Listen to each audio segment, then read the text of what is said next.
Good evening, ladies and gentlemen. Even as we meet today to celebrate the beauty of the temples of Khajuraho, this is also a time of sadness as we mourn the loss of innocent lives in the terrible terrorist attack at Pahalgam. Our prayers and thoughts are with the families who have lost their loved ones.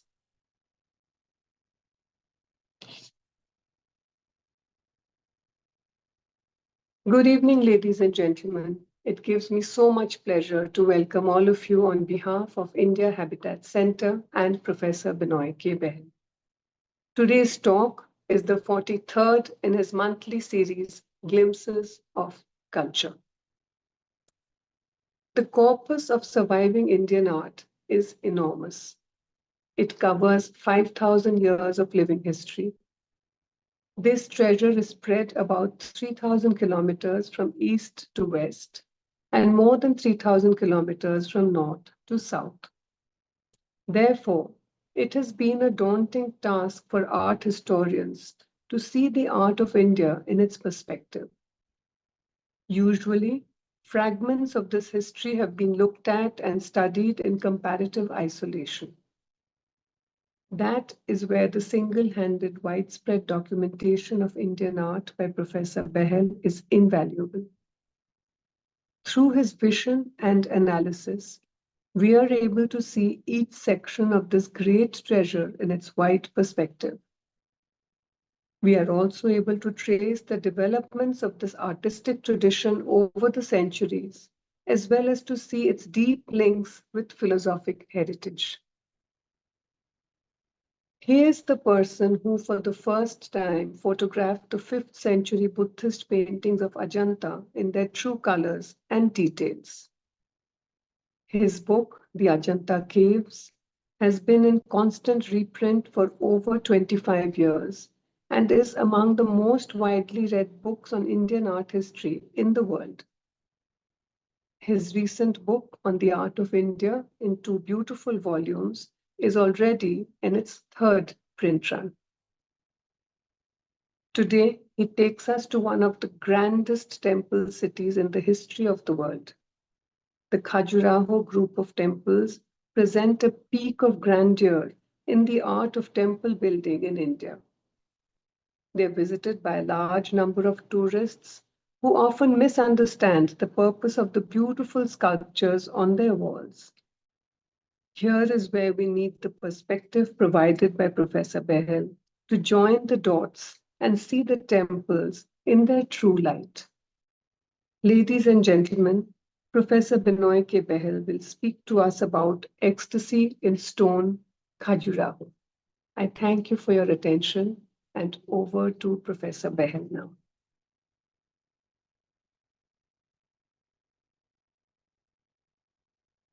Thank you very much, Sujata Chatterji. Good evening, ladies and gentlemen. My many thanks to India Habitat Center for this, yet again, opportunity to share another chapter of the beautiful cultural history of our subcontinent. My many thanks also to Doordarshan, who over the years have sponsored the making of so many of my films on deeply researched subjects. Quite unlike the normal commercial television channels, and quite in keeping with its role as a public broadcaster, Doordarshan have made it possible to document so much art across the country and to take it to the people. Ladies and gentlemen, we have a fine philosophic culture which is represented in our monuments and temples. Sometimes this is not always well understood. In fact, sometimes, as in the case of the Khajuraho temples, it does not seem to be understood at all. In the many days that I have spent in shooting at these temples, the words that constantly rang in my ears, words spoken by every tourist guide again and again and again repeatedly, were Kama Sutra, something which was completely irrelevant and meaningless in the context of these temples. But we must, uh, we must, uh, we must find the right knowledge always. We must know what the temples represent, why they are made, and what this culture of the search for the truth is all about. As we have seen over the past many months, the final belief and the search in Indian philosophic culture is for knowledge of the nirgun, that which is without qualities, the nirakar, that which is without form, the arupa, without form, to search for the shunyata of the forms of the world around us and look beyond that. Now, while this is to be sought after we reach the heart of the temple, the garbha-griha, where in the silence of the interior we will meditate and concentrate our search for knowledge.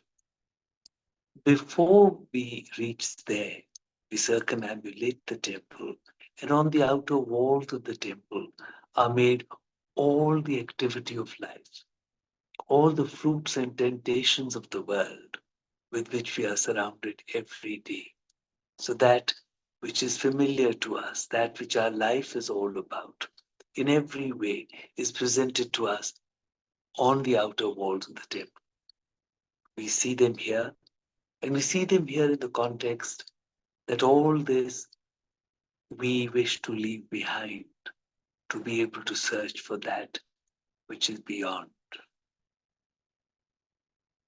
Now, as early as the first century, the coming together of the female and male principles, the Mithuna, the loving couple, were established at places like the Buddhist caves of Karli in Maharashtra, where you see the expression of the most fulsome, the most fruitful forces of nature, the fertility which ensures the continuance of life, the that which recreates the world around us constantly. We see that, and at the same time, we see peace written upon the faces. A beautiful combination which makes the sculptures of Carle perhaps among the most beautiful sculptures ever created by man. And here, just their proximity to each other, the male and female figures, just their coming together in mutual affection is enough to symbolize the completeness of the natural order, that which will continue the forces of the world, the Maya or Mithya of the world around us. Now, as the centuries go by, the depictions become more and more explicit, but they remain for the same purpose. And so, a small fraction of the sculptures on the temples of Khajuraho are of Mithuna, but somehow this has been blown out of proportion and too much focus has been put on it, along with a complete misunderstanding of their purpose. So it's important, and somewhere along the line, we should see that the true knowledge is awakened amongst all of us about our culture. So I will take the pleasure of speaking more about all this with you after the screening of the film, and I will request Sunil to please run the film. Thank you.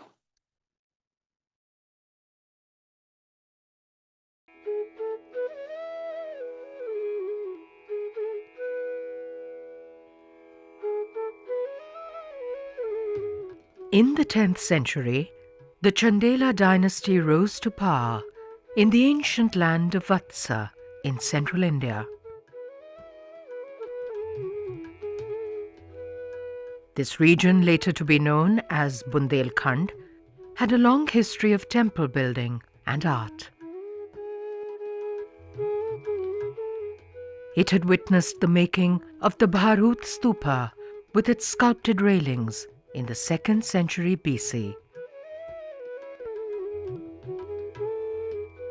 Exquisite temples were made here at Deogarh and Nachna in the 6th century in the Gupta period.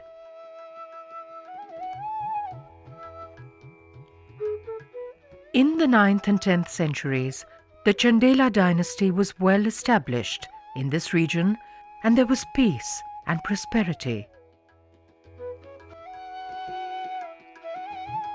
Art and culture flourished, and the kings were great patrons of poetry and theatre. At their capital city of Khajuraho came the culmination of their cultural achievements. Here, between the 10th and 12th centuries, was created one of the most splendid temple cities in the history of the world.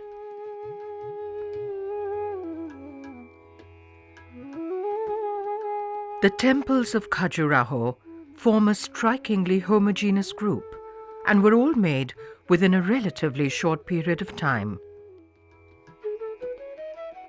The concerted effort of making so many grand temples in one place speaks of the dynasty's desire to create a great center of worship and learning. By this time, the Indian temple form had fully developed. The entire temple was a manifestation of the deity in the inner sanctum or womb chamber. The devotee came here with the aspiration of self-transcendence, to look upon the deity within and to receive grace, to awaken the best within himself, eventually to realize the truth of the oneness of the whole of creation. As he circumambulated the temple, he was met by the images of the world around him, the world of forms which was familiar to him. Here he saw them in their true context, as all being but a manifestation of a single reality, which may be called divine.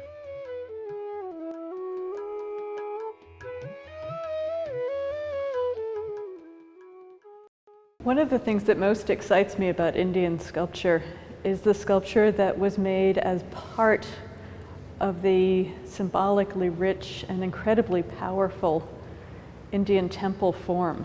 It makes so much sense, each piece as making its own statement as part of the building, yet working together to create an entire vision of the cosmos and a vision of the expanding form of the God coming into the universe. And each little piece, much like the piece that is behind me, plays a role in that form. The massive platforms on which the temples are built are ornately carved with depictions of the life of the times.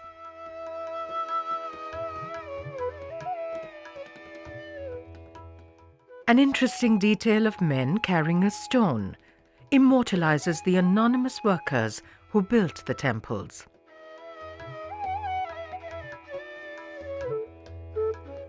There is an exuberance of details in these panels which speaks of the vitality and prosperity of the times. Great armies, musicians and hunters march in an endless procession around the entire base of these temples.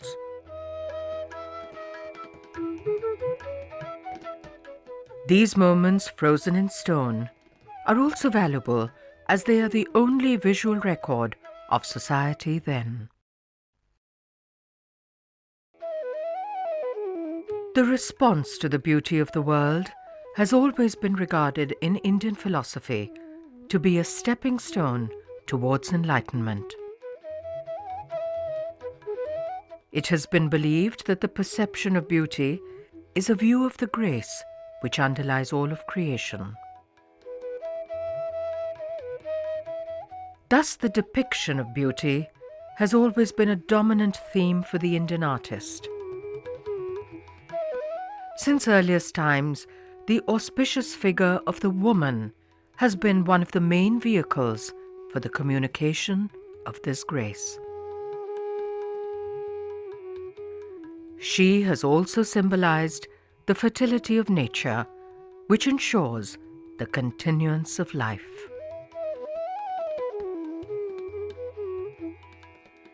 There is a profusion of depictions of women in every possible posture.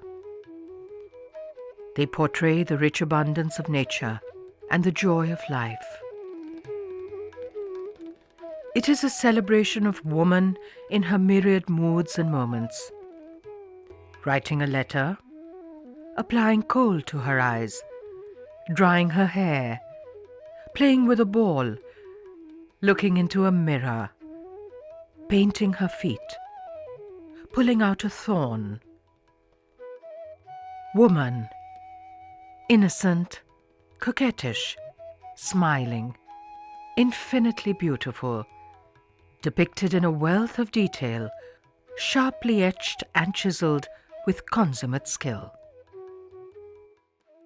When one sees it as part of a building, as an integral part, one is reminded of the texts, the Shilpa Shastras that refer to the sculptures actually as a necessary part of the architectural accoutrements, decor. Without it, it would be like a woman without her jewelry, essentially. And the sculptures, whether they are the iconic figures in the shrines or whether they're the relief figures on the outside, all have a part to play. I found like the playful images of the works at Khajuraho to be quite extraordinary. I mean, when one thinks of the imagination of the designer, the creator, but also of the sculptors, it is amazing. By this period, the temple has become a complex form, in which the numerous parts are seen in their relation to the whole. These fine sculptures are each beautiful in their own right. They are also all related and have their meaning in context of their each being a manifestation of the ultimate reality in the garbha-griha or womb chamber within. What interests me most, that has been some of my work, is actually the period round about the 10th century in North India. And that's the time when the full range of images on the temple are being completely expressed, and when each location on the temple, be it on the wall of the exterior, on the tower, on the base, in the interior of the hall, comes to have a meaning that relates directly to its location within the temple body. And when that is first expressed, and expressed so clearly in the 10th century, that to me is extremely exciting. It's also the time in sculpture when there was, to me, something of a perfect balance between the needs of the image itself and the needs of the image as part of the architectural whole. Mithunas or loving couples are seen in Indian art since the 1st century AD in the Buddhist caves of Karle in western India. In the early period, their being together in mutual affection is enough to represent the harmony of the natural order. As time progressed, the depictions of their coming together became more explicit. The desires and forces of human love are depicted as part of life in the world. Here, on the temple walls, the viewer sees them in their correct perspective, as only a reflection, like all else is, of the great reality which is to be met in the sanctum. When I think of this particular piece, and I think of Khajuraho, we have the popular impression of a certain sort of erotic element. So, but when one sees the male and the female coming together, there is that sort of often the sense of eroticism. I would say sensual, but sensual in a devotional way, which is very different from sexual. And I think I would associate eroticism with sexuality, and I don't see that in this. They're coming together as one, as more sort of in a sense of community, in a sense of grace. On the walls of the temple are depicted deities who provide a view of the knowledge which is within. They serve to give personalities to the divine, which is all-pervasive and without form. Here, they are seen often with their spouses and with human qualities, which we can relate to more easily.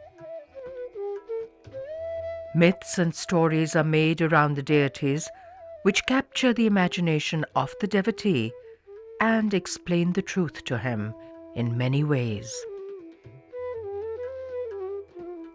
Rearing leoglyphs are an essential theme in Indic temples. We see here Shiva, Vishnu, Brahma, Indra, Agni, and the spouses of these deities. Celestials bearing garlands and offerings are made around them. The multifaceted walls of the temple provide a vast canvas for the depiction of these innumerable manifestations of the divine.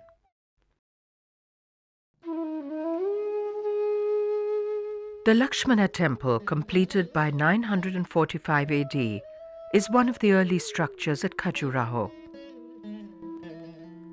It was built in the reign of King Yashovarman, who was also called Lakshavarman. He is known for having consolidated the Chandela Empire and also for establishing their tradition of temple building.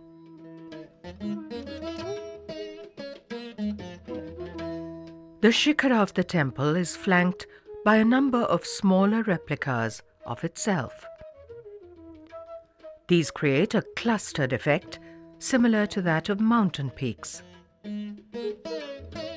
Indic temples are often alluded to as great mountains. An inscription on the temple states that this temple rivals the peaks of the mountains of snow.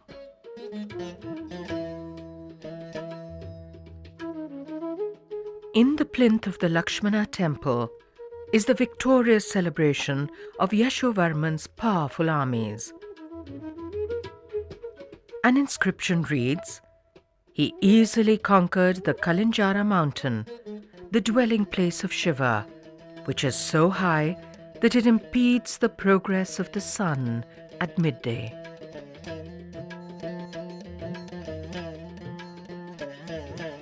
The celestial apsaras, nayakas or beautiful women, and divine figures made here have won universal admiration for their grace and charm.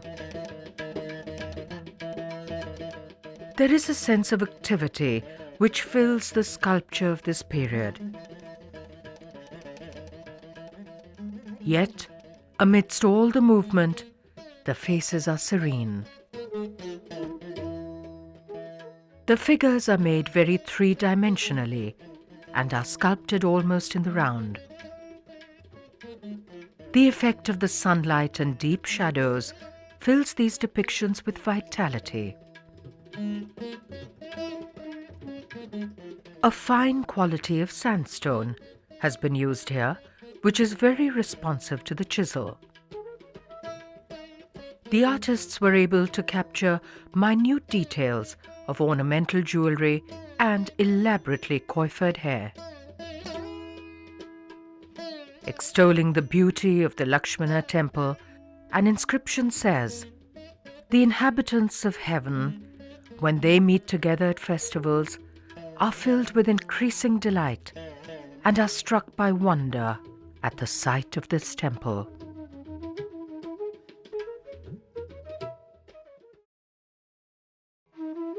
Having completed a circumambulation of the temple, the devotee proceeds inside towards the knowledge which lies deep within.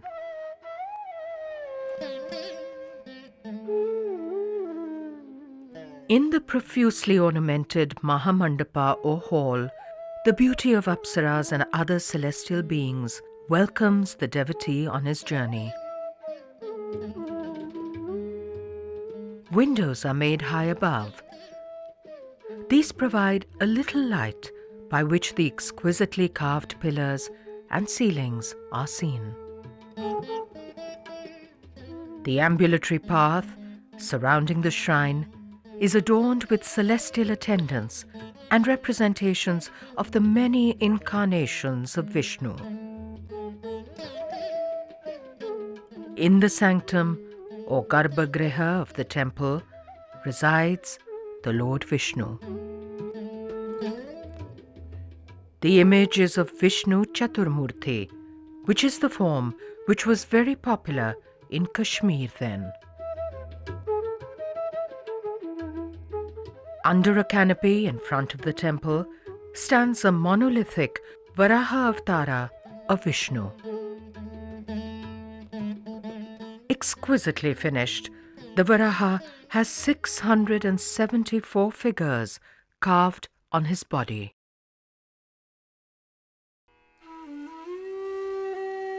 The largest and most magnificent temple in Khajuraho is the Kandariya Mahadeva, dedicated to Lord Shiva. It was probably constructed by King Vidyadhara between 1017 and 1029.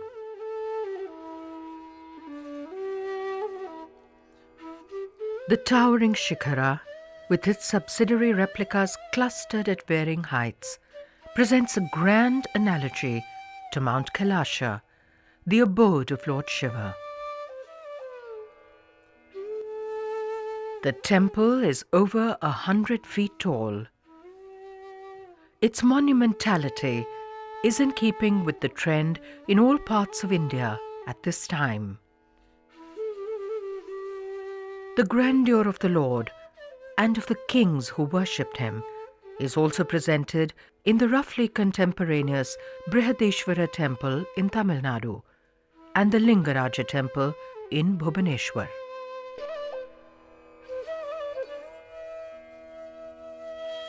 Adorning the Kandariya Mahadeva temple on all sides are celestial nymphs, Mithuna couples, and many deities.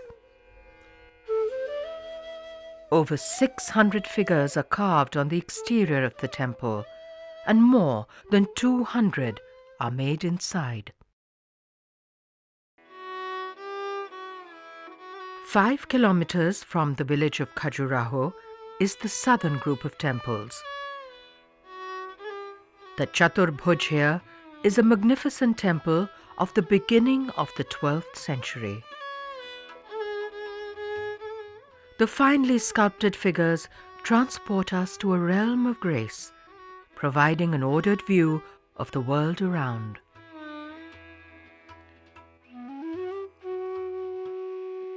Among the grandest monuments of Khajuraho is the 10th century temple of Parsavanatha.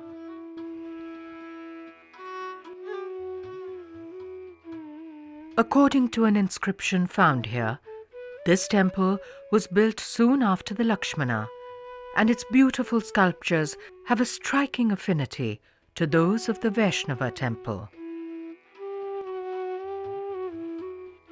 Their fine modelling, proportion, and poise places the divine figures carved here among the finest to be found at Khajuraho. The numerous deities of the Hindu pantheon are represented here along with the Jaina images.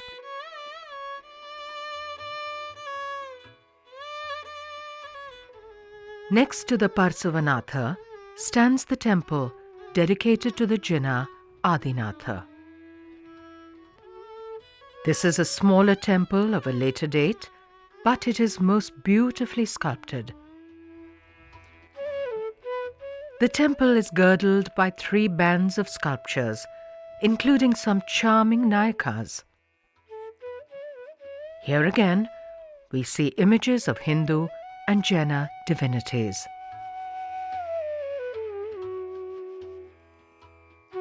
The teeming figures that fill these walls are made in accented postures, active and turning in myriad directions, seen from all sides, including from the back and in 3/4 profiles. These culminate the tendency towards the hardening of the facial features, elaboration of jewelry, and a greater sense of activity which had been developing in the previous period.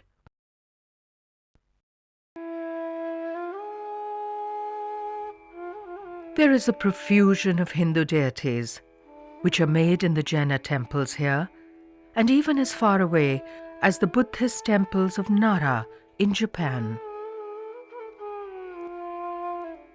They constantly remind us of the traditions of Indic philosophical streams. In all these, the belief is in the unity of the whole of creation. In these, deities are personifications of the qualities within us. By meditating upon them, we awaken the best within. Thus, there are no barriers which separate the deities of the different streams of belief, all of which flow towards the same truth.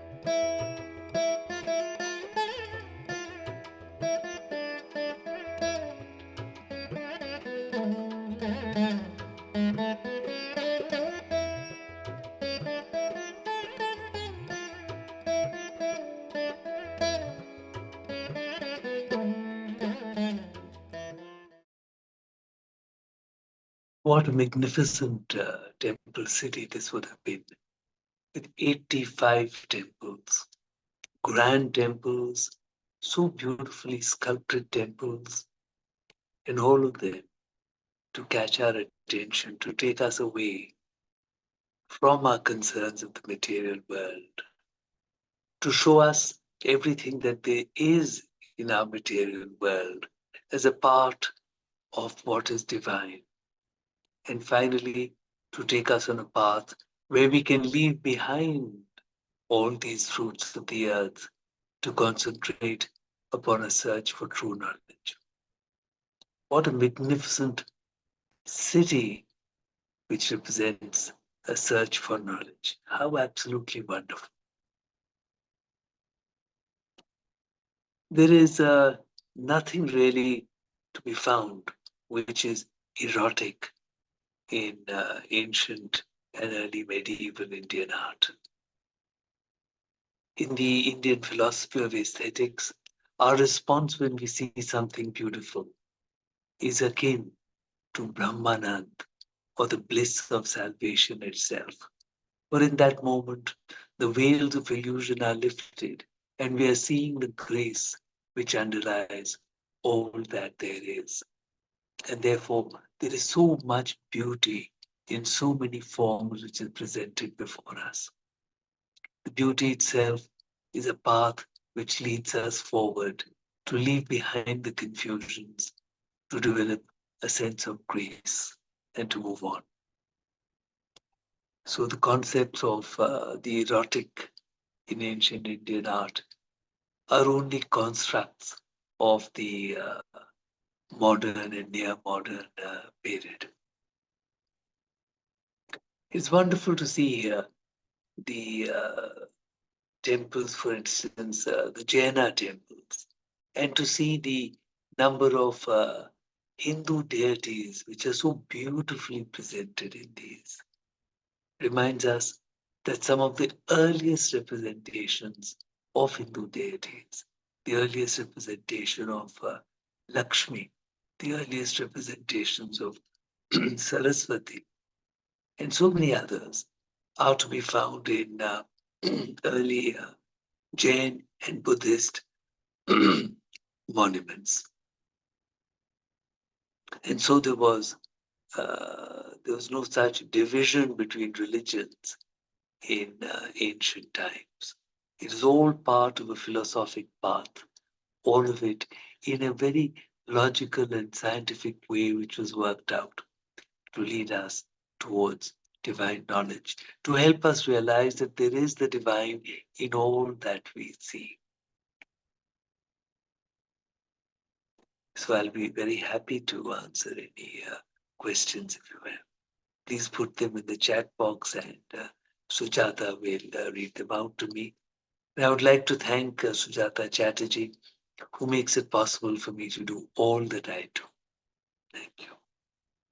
Thank you, Benoy.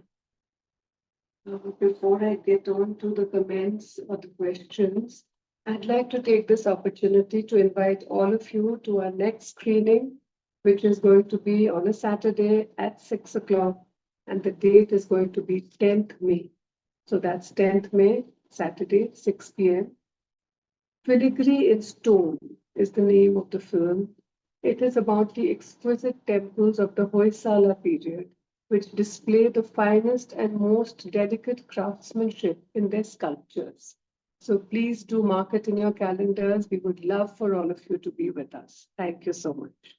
We have a comment from Dr. Naini saying, thank you, Professor, for helping us to understand the depth of the Khajuraho temple carvings. What were the thought processes at the time of building to come up with open expression of affection and nature? Yes, thank you very much. Since the very earliest of times in the Indian traditions, there was no attempt which was made to try to cover up the various emotions and passions with which we live.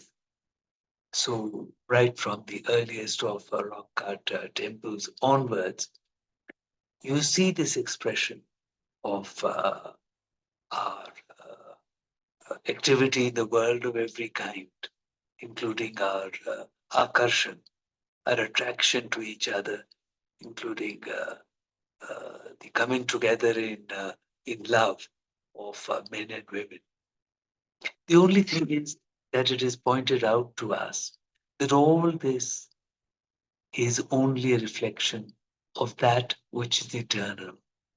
So we have to, perhaps even as we enjoy all this, we have to recognize that there is something which is true and lasting, which is beyond this. So it's all part of a single path, beautifully conveyed to us through this art and through these temples. Quite unlike the way that the modern world divides these things and makes us feel sometimes that the search for divinity is one and our lives in the world are another. So there is a big division between the two. In the Indic traditions from earliest times, they were all seen together as part of one indivisible whole. And we were encouraged to travel to that which is more sublime within all these. Thank you. Basant Mehta, how are these temples being protected with the original shape? Thank you. The temples are being protected by the Archaeological Survey of India to see that there is no damage done to them, to see that the stone remains intact. And yes, that is what is being done. Thank you. Pritha Pandey, please do send out an email with the joining link for the next training. Thank you. Certainly, in a few days from now, that email will be sent. Thank you. Pratishtha, an excellent explanation of the temples of Khajuraho. Thanks a lot for making it so beautiful. My pleasure entirely. Yes, over the years, I have seen that sometimes the true explanations, the true knowledge is not so visible.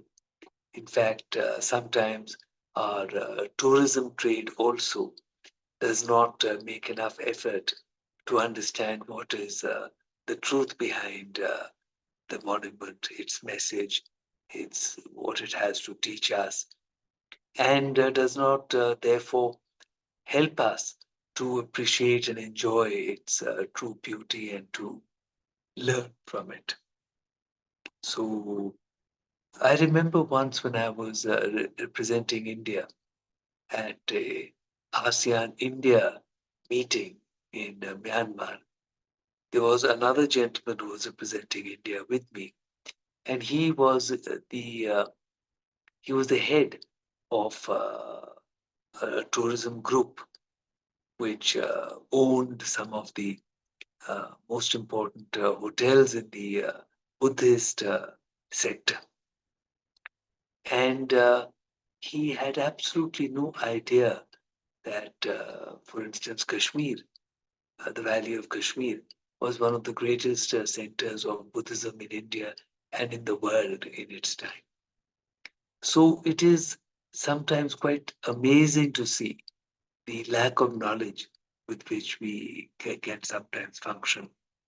And it is time for us to correct our knowledge, to be deeply interested in our knowledge, and to learn from the message of the art and the monuments, the philosophic message which they all contain.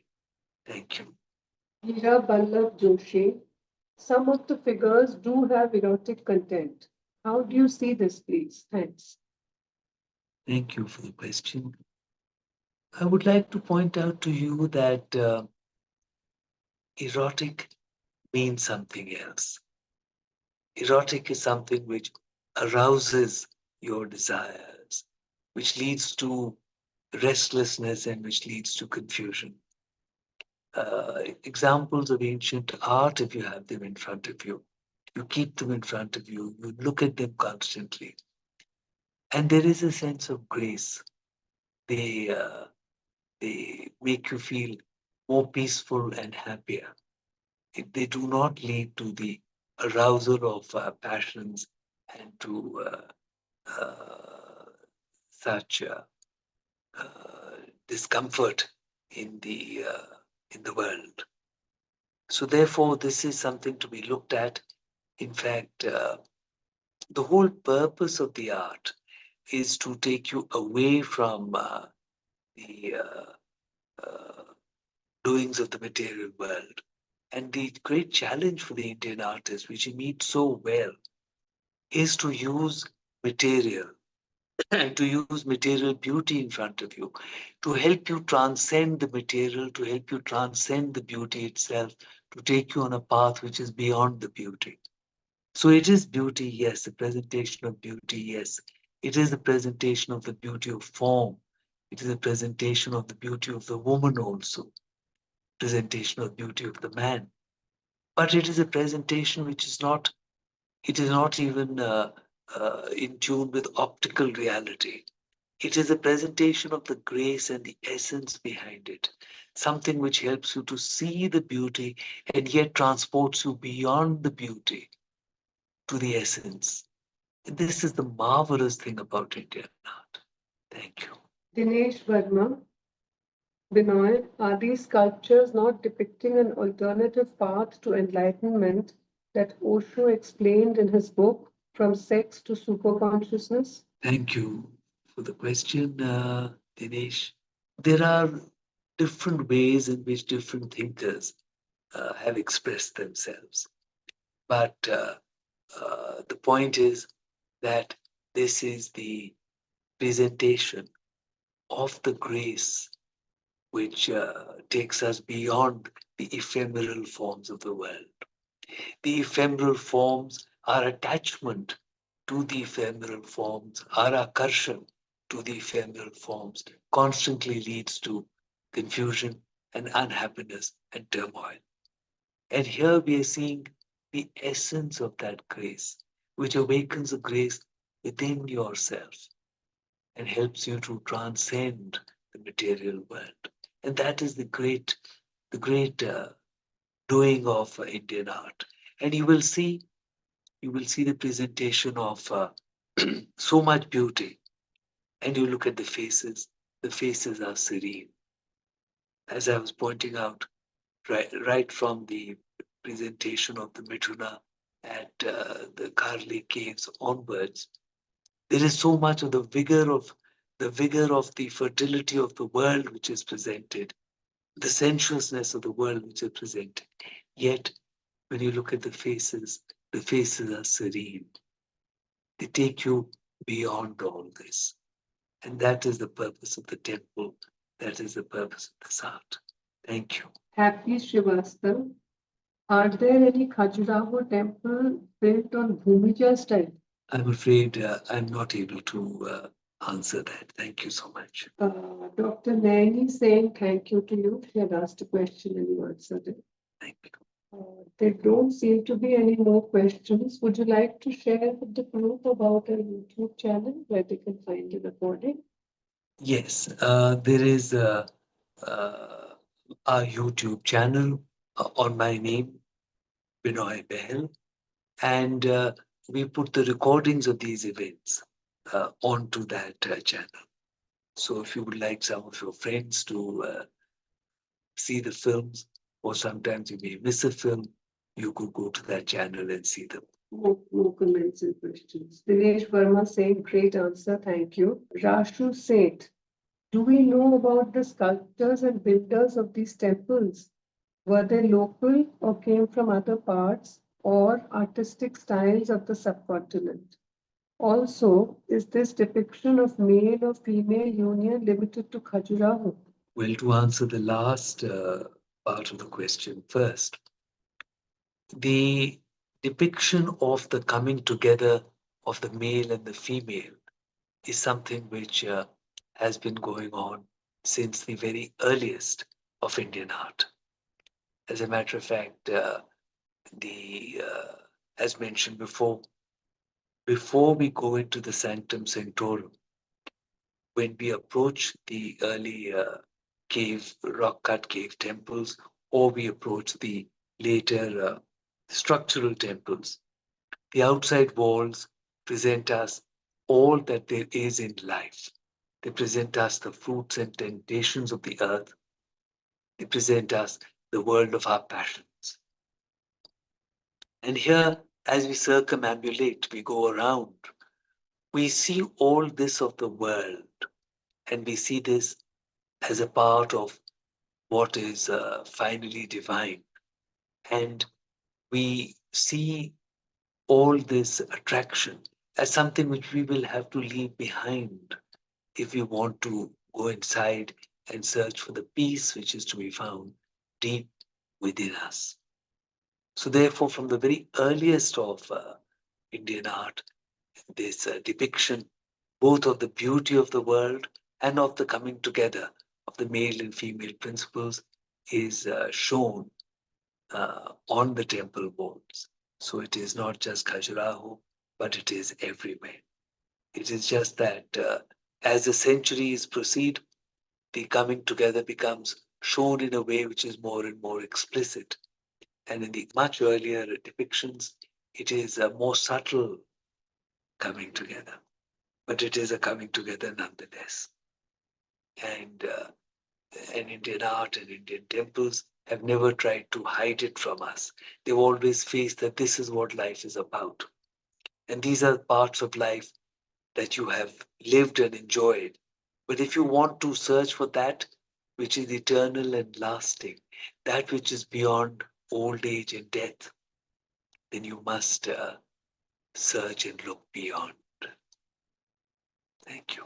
There were other parts to this question. I'm so sorry. Do we know about the sculptors and builders of these temples? That's one part. Then, were they local or came from other parts or artistic styles of the subcontinent? Yes, artistic styles of the subcontinent were very, very widespread.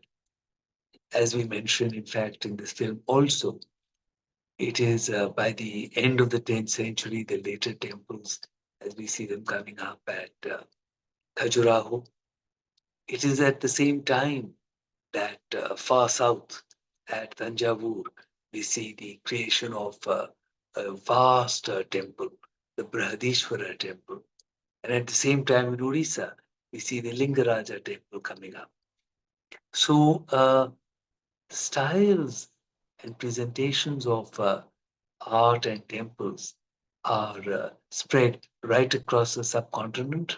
In fact, they're also to be seen in the other countries of Asia, which beautifully shared these traditions with us.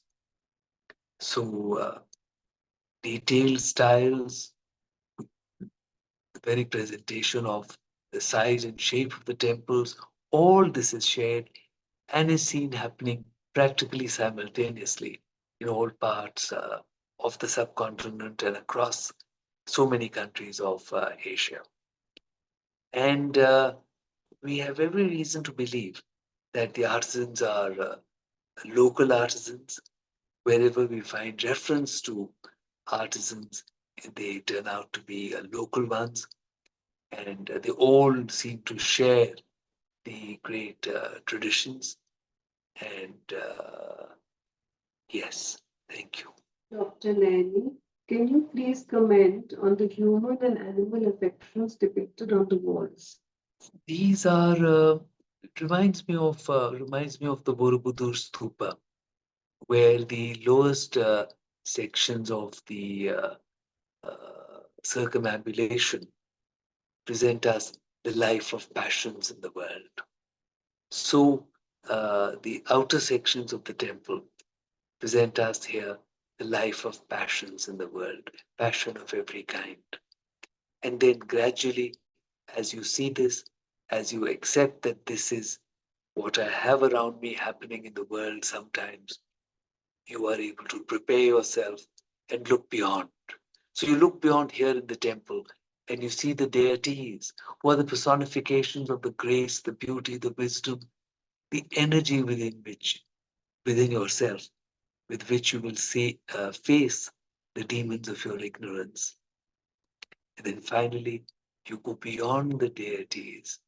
You go beyond to that place where in the sanctum you will leave even the deities behind. As in the silence, you will meditate on that which is nirakar, without form, that which is nirgun, without qualities, and you try to find the truth which is lasting. Thank you. That seems to be it. Well, thank you very much. It has been a great pleasure to be with all of you. And my many thanks again to India Habitat Center for making this happen. And my thanks to Sunil for a very fine screening. Thank you so much.